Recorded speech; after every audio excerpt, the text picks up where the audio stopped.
नमस्कार दोस्तों। Know about investment channel में आपका फिर से एक बार स्वागत है। दोस्तों, गूगल का स्टॉक यहाँ पर इंडिया के अंदर देखिए तो हर कोई यहाँ पर चाहता है कि गूगल का स्टॉक उसके भी पोर्टफोलियो में रहे। तो इस हिसाब से देखें तो बहुत से लोगों ने म्यूचुअल फंड के थ्रू गूगल के स्टॉक को यहाँ पर यानी कि अल्फ़ाबेट को बाय किया है, बहुत से लोगों ने। ठीक है सर। तो यहाँ पर एक सवाल उठता है कि जो अल्फ़ाबेट का क्लास ए शेयर है और अल्फ़ाबेट का क्लास सी शेयर है, इन दोनों के बीच में डिफरेंस क्या है। ये एक आपको मतलब आपके दिमाग के अंदर ये सवाल चलता रहता है कि इस दोनों के बीच में डिफरेंस क्या है। तो आज इस वीडियो के अंदर मैं आपको यही बताऊंगा कि ये जो दो स्टॉक है या दो नाम है, इनके बीच में डिफरेंस क्या है और क्या की फैक्टर्स है इन दोनों नामों के बीच में, दोनों स्टॉक के बीच में, और आपको कौन सा लेना चाहिए। आपको जो ये डाउट्स है ये सारा कुछ क्लियर होते हुए दिखेंगे। लेकिन सर उससे पहले आपसे एक छोटा सा रिक्वेस्ट करना चाहूँगा, अगर आपने अभी तक चैनल को सब्सक्राइब नहीं किया तो चैनल को अभी सब्सक्राइब कीजिए, नोटिफिकेशन आइकन को अभी हिट कीजिए, ताकि जब भी मैं कोई नया वीडियो इस चैनल के ऊपर अपलोड करूँ तो उसका नोटिफिकेशन सबसे पहले आप तक पहुँचे। तो बहुत से लोग नहीं जानते कि अल्फ़ाबेट कौन है, तो उन लोगों को बताना चाहूँगा अल्फ़ाबेट गूगल की पेरेंट कंपनी है। यानी कि एक तरह से देखें तो सर गूगल का जो कि है जो यहाँ पर कंट्रोल या कुछ भी कह लीजिए वो अल्फ़ाबेट के पास है, जो कि एक यूएस की कंपनी है। ठीक है सर। और आज इस वीडियो के अंदर आपको ये भी बताऊंगा कि अल्फ़ाबेट का जो शेयर है वो क्या आपको लेना चाहिए, क्या उसके वैल्यूएशन इतने अच्छे हैं, क्या ये स्टॉक आपको आगे चलकर अच्छा रिटर्न बनाकर दे सकता है, कंप्लीटली आपको बताऊंगा। और ये अल्फ़ाबेट और कौन कौन से बिजनेस के अंदर है ये भी आपको बताऊंगा, और गूगल किस तरह से जो कि है अपना रेवेन्यू जनरेट करता है उसका मॉडल भी आपको समझाने की कोशिश करूंगा। तो वीडियो इंटरेस्टिंग बहुत ज़्यादा होने वाला है। आपने अगर इस वीडियो को देखा है, मतलब क्लिक कर दिया है, तो लास्ट तक ज़रूर से देखिए, क्योंकि सर यहाँ पर आपको बहुत ज़्यादा नॉलेज यहाँ पर मिलने वाला है। तो बिना टाइम और समय वेस्ट किए हुए वीडियो को स्टार्ट कर लेते हैं। यहाँ पर पहले ही स्टॉक के प्राइस के ऊपर आ जाते हैं, और यहाँ पर क्लास ए जो स्टॉक है उसी के प्राइस के ऊपर आते हैं पहले। तो यहाँ पर आप देख पाएंगे 2021 डॉलर का भाव यहाँ पर 26 फरवरी 2021 को क्लोजिंग प्राइस आपको देखने को मिला। एक साल का रिटर्न 50% का, यहाँ पर 5 साल का रिटर्न 176% का, और लिस्टिंग के बाद से अगर आप देखें मैक्सिमम जो इसका रिटर्न बना है वो 2004 से लेकर 2021 तक, तो यहाँ पर 15-17 सालों के अंदर अंदर 3600% का रिटर्न कमाकर ऑलरेडी दे दिया है स्टॉक ने। अब आते हैं यहाँ पर मेन फीचर्स के ऊपर कि अल्फ़ाबेट कौन है। Alphabet is a holding company. The company's business include Google and its internet products such as Access, Calico, और यहाँ पर आप देख पाएंगे कैपिटल जी, जीवी, नेस्ट, वेरियली। यहाँ पर और देख पाएंगे कुछ प्रोनाउंसिएशन में प्रॉब्लम हो सकती है दोस्तों, यहाँ पर मैं उसके लिए आपको पहले ही माफ़ी चाहता हूँ दोस्तों। यहाँ पर हम लोग जो कि है इंडिया के अंदर इनके जो टर्म्स है बहुत से लोग यहाँ पर इनका नाम भी नहीं ले पाएंगे। तो सर अगर मुझसे कोई गलती होती है प्रोनाउंसिएशन में तो कृपा करके माफ़ कीजिएगा। ठीक है सर। और Waymo and X, the company segment included Google and other bets. तो कंपनी का जो आपने यहाँ पर प्रोडक्ट बुके देखा तो आप देख पाएंगे इनका जो मेन प्रोडक्ट है सर, मेन प्रोडक्ट, ठीक है, जिससे इनका सबसे ज़्यादा बिजनेस आता है तो सर वो है गूगल।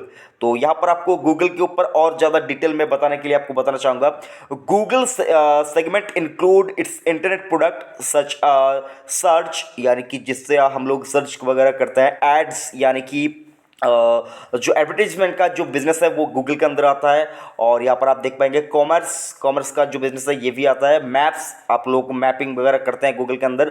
यूट्यूब, जिस प्लेटफॉर्म के थ्रू आप ये वीडियो देख रहे हैं ये भी गूगल का है, और इसका जो पेरेंट कंपनी है वो है अल्फ़ाबेट, यानी कि ये जो स्टॉक मैं यहाँ पर बात कर रहा हूँ। और गूगल क्लाउड, एंड्रॉयड जो आपका ऑपरेटिंग सिस्टम है मोबाइल का हो सकता है यहाँ पर एप्पल या एंड्रॉयड हो, अगर एंड्रॉयड है तो वो गूगल का है। Chrome and Google play, as well as its hardware initiative. The Google segment is engaged in advertisement और sales of digital content, यानी कि sales of digital content आप समझ ही सकते होंगे। और जो application and cloud offering and sales of hardware product, तो बहुत से हार्डवेयर प्रोडक्ट भी ये कंपनी जो कि है बनाती है, सेल करती है। गूगल गूगल का मोबाइल भी आता है गूगल पिक्सल करके, उसको भी आप हार्डवेयर के प्रोडक्ट के साथ यहाँ पर आप देख सकते हैं एज ए हार्डवेयर प्रोडक्ट।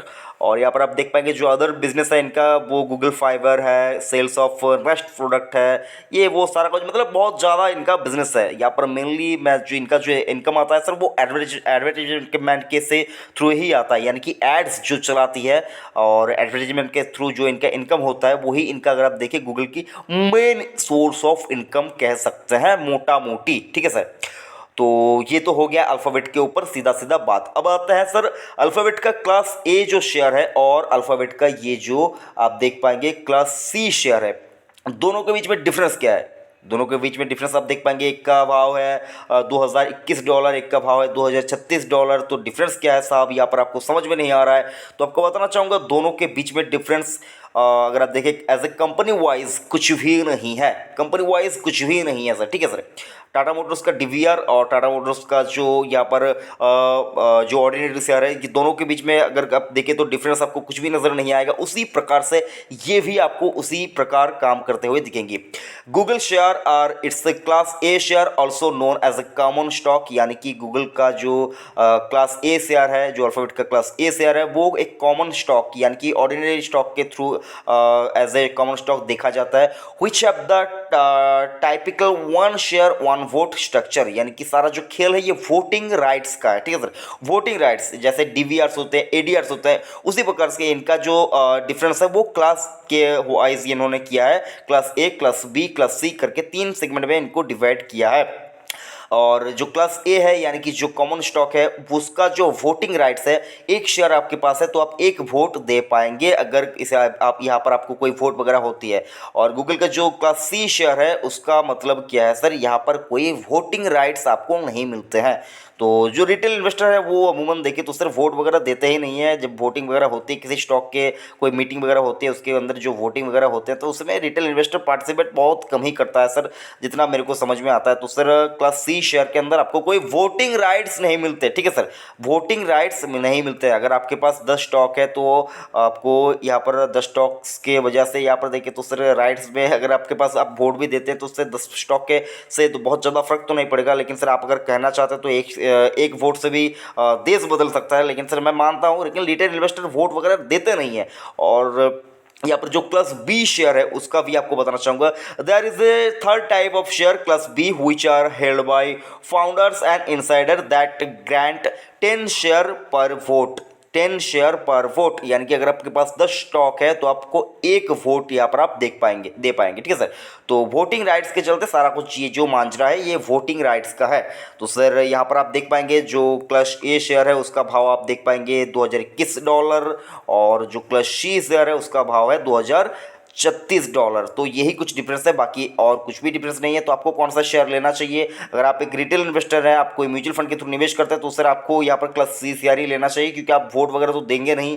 और अगर आप देंगे तो आपको डेफिनेटली यहाँ पर अगर आप चाहते हैं कि आपको ज़्यादा वोटिंग राइट्स मिले तो आप क्लास ए शेयर को भी कंसिडर कर पाएंगे, जो कि एक कॉमन स्टॉक है गूगल का या अल्फाबेट का, जो भी कह लीजिए। तो ये था मोटा मोटी एक ब्रीफली कि आपको क्या करना चाहिए, कौन सा स्टॉक लेना चाहिए और क्या डिफरेंस है।